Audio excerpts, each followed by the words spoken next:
You keep saying yes over and over again. You make adjustments, you shift your schedule, and you cancel your own plans just so someone else can stay comfortable. And then you wonder why you feel drained and why you're a little bit irritated all the time. Well, let me tell you, it's the same reason. You feel overlooked and underappreciated. But let me tell you this, you're not disorganized, you're overcommitted. You feel weak and emotionally taxed. You trade your time, your energy, and your emotional well being to keep the peace that rarely lasts. But peace that costs you your emotions isn't peace, it's just people pleasing. And eventually, it turns into the resentment you didn't even recognize as your own. Let's talk about why you keep sacrificing yourself and how to stop. I'm Davina Dandridge, author of Brains and Baubles Do What Works for You and creator of the Emotional Sophistication Map and the Self Gut Check Method. This is Brains and Baubles Live, where smart women reset, recharge, and learn how to lead emotionally without losing themselves. If you have been managing everyone else's needs while quietly neglecting your own, this conversation is going to sound a lot like what you've been thinking. And this conversation is very necessary. But let's start with one simple truth. You didn't mean to give your life away, but you did. Boy, that's a big realization to come to.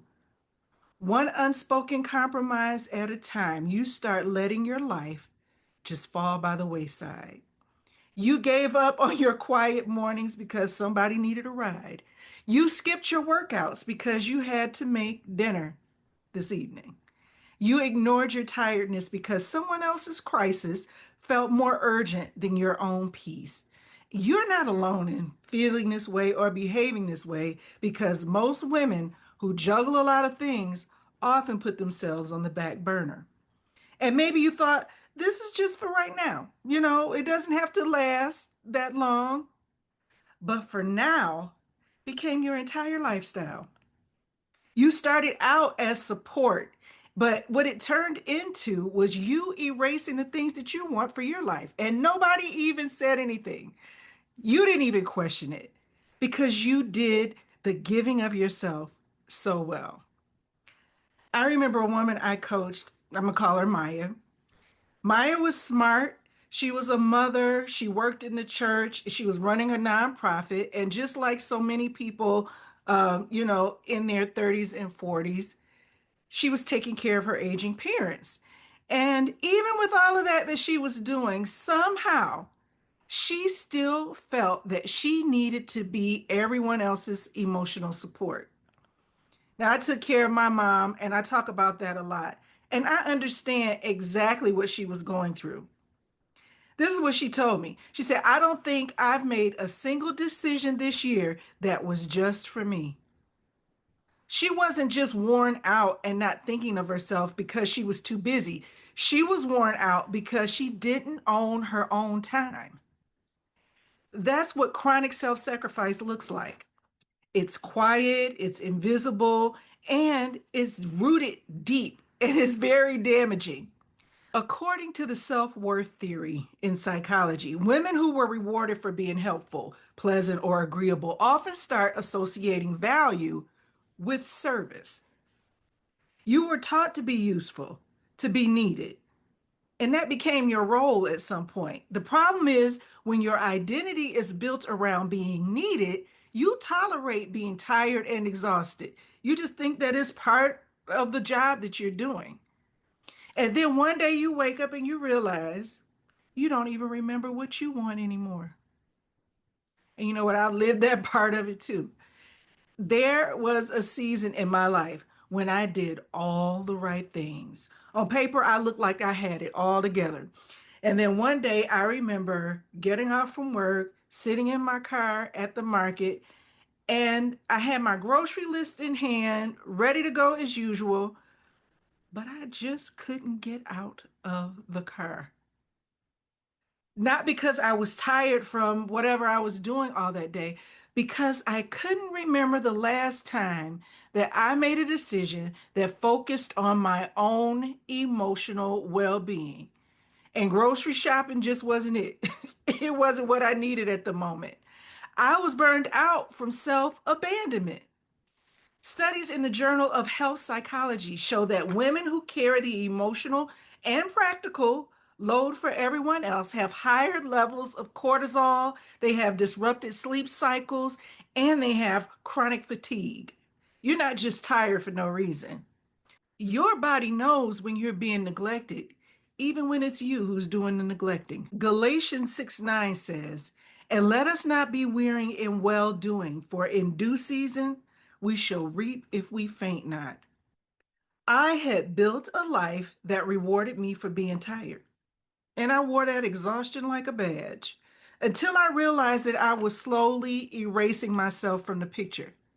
So, to keep from doing that, here's one action that you can do today. Create what I call a non-negotiable hour. 1 hour this week that belongs just to you.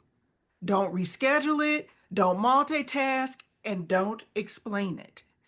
So, what do you actually do in your non negotiable hour? Well, here's the truth: this hour isn't about productivity, okay? You're not using this time for a self care checklist or a to do list.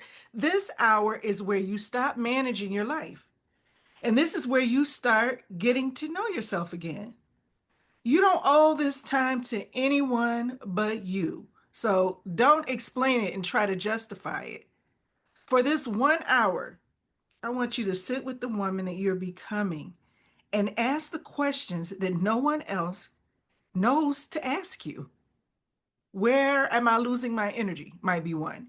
Or what's still driving me to do this thing that no longer lines up with where I want to be?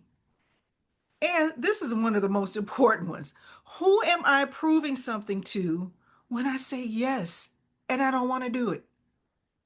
This 1 hour is so precious, not because of what you do, but because of who you finally stop pretending to be. Some days you might journal in this hour. Other days you might pray. And that's what I lead with. I lead with the prayer, get connected with God. It gives so much clarity. Or maybe you're a person who likes to stretch. Or maybe you could take a walk in silence or listen to music that helps you feel more than you think, really get your emotions going. The point isn't the activity. The point is the awareness. It's to get you to remember that you're not just responsible for everything, that you are a person of value. You're a woman with limits, a woman with desires, a woman of wisdom, and a woman with a vision for her life. The non negotiable hour is where emotional strategy begins because you can't lead a life you're just too tired to examine. And you don't owe anyone an apology for taking care of yourself. You owe yourself, though, consistency. Behavioral psychology calls this identity anchoring. When you consistently show up for yourself, your brain starts to register your needs as being real and your boundaries as being valid. And that's so important to your self esteem and your self awareness. That's when everything begins to shift. So start with just that 1 hour. Then you could take the Emotional Sophisticated Map, and this is free. It's quick and it shows you exactly where you're overfunctioning emotionally and what's costing you the most peace from your life. Then go deeper with the self gut check method. It will teach you how to pause before reacting, how to protect your time, and how to stop making decisions from guilt and start making them from your sense of clarity. And if you already know you're doing too much, saying yes too often, and starting to feel like your life runs you instead of the other way around, that's where the refinement sessions come in. It's a private working session where we look at what's draining you, what's driving you, and what needs to shift. Together, we start shaping a version of your life that actually feels like yours and not just one you're managing. Here's what I want to leave you with. You're not here to be liked more than you're respected. You're not here to get absorbed into everyone else's needs. You're here to live as a whole, visible, and meaningful life. One that reflects your values, your desires, and your wisdom. One that lines up with the woman that you want to be. So stop shrinking. Stop bending past your breaking point. Choose yourself in small ways until it becomes your way of life. And that's not selfish, that's sophisticated, and that's exactly who you're becoming.